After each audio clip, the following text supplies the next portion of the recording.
Welcome to the Group IDI debriefing video for the Purdue Global Competence Certificate course.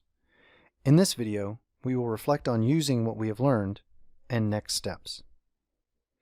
So as we again take a look at the intercultural development continuum, I would like each of you to think critically about your behaviors and where you think you might be on the continuum.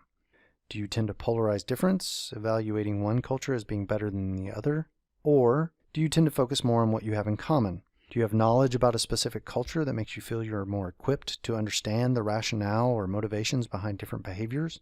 Or are you someone who has limited experience with cultural difference? Someone who tends to avoid difference and to stay in their own comfort zone? Think about each of these as we begin to look at strengths and challenges of each. Here are some strengths of each primary orientation. In denial, you likely have a strong social network of people very similar to you. This can be a strength for you because you avoid situations that may lead to conflict. You also have a stronger connection to your belief and value systems that provides you with a strong sense of identity. In polarization, you meet difficult intercultural issues head-on and are confident in your preferences. In minimization, you are accepting and tolerant of people, and you are motivated to get along well with others. In acceptance, you are able to shift perspectives, seeing both others and yourself through the lens of other cultures.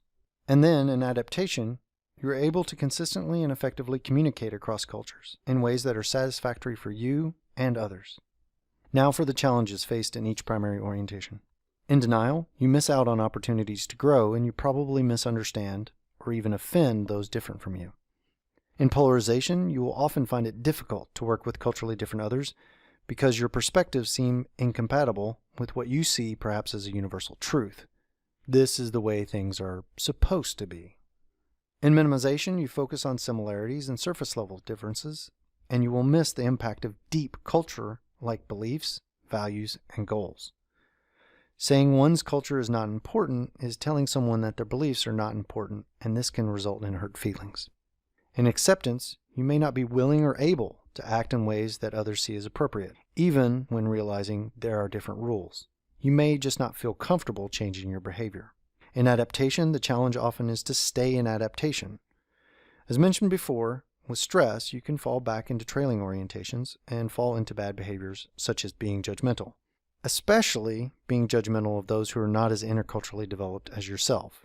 An additional challenge is serving as a bridge for those who are at earlier stages of development.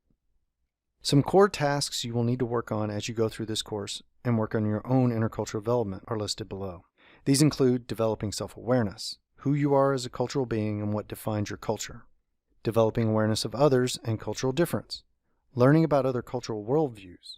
Integral to all of this is the need to develop emotional resiliency. And I want to stress how important this is for living and studying abroad. Studying abroad is extremely stressful.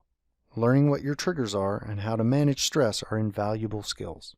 All three combined will help you build bridges across difference. As I mentioned before, not just as a bridge between yourself and another culture, but also as a bridge for others.